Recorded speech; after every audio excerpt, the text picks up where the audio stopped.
What are the long-term consequences of physically correcting children, as Kelly Clarkson discusses slapping her children? Parents disagree on the practice, and it is currently in the news once more as a result of a resurfacing interview in which Kelly Clarkson admitted to hitting her children. The UK government has recently rejected requests to outlaw corporal punishment of minors. It also seems that others share same opinion. "I'm not above a spanking," which people aren't always into, the singer, 41, said in a 2018 interview with Atlanta radio station 94.1. "I merely mean giving her a spanking, not a heavy blow. I'm like, hi, if you don't stop right now, I'm gonna spank you on your bottom. This is ridiculous, like." The American Idol contestant continued, "My parents spanked me, and I did fine in life, and I feel fine about it, and I do that as well." She and her ex-husband Brandon Blackstock are co-parents of 2 kids. She continued by stating that not all parents prefer the method of discipline. "That's a tricky thing when you're out in public, because then people are like, they think that's wrong or something, but I find nothing wrong with a spanking.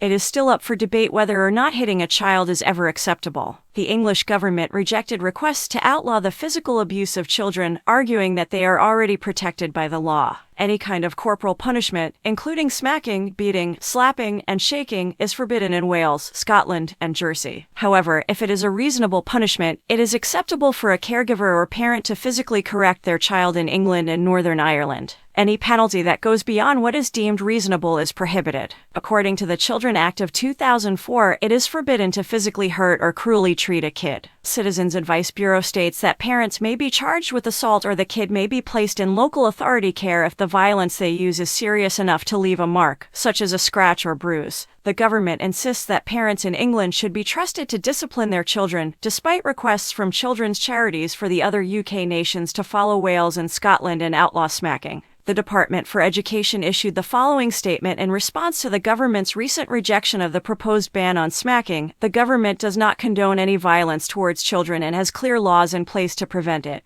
Sir Peter Wanless, chief executive of the NSPCC, disagrees, saying, "It cannot be right that while hitting an adult is unlawful in our country, children are not afforded the same level of protection. We must stop this legal anomaly and prioritize the safety of children." According to a report by NBC News, corporal punishment is acceptable in all 50 U.S. states. Say statutes, like those in the UK, often say that corporal punishment must be reasonable or not excessive.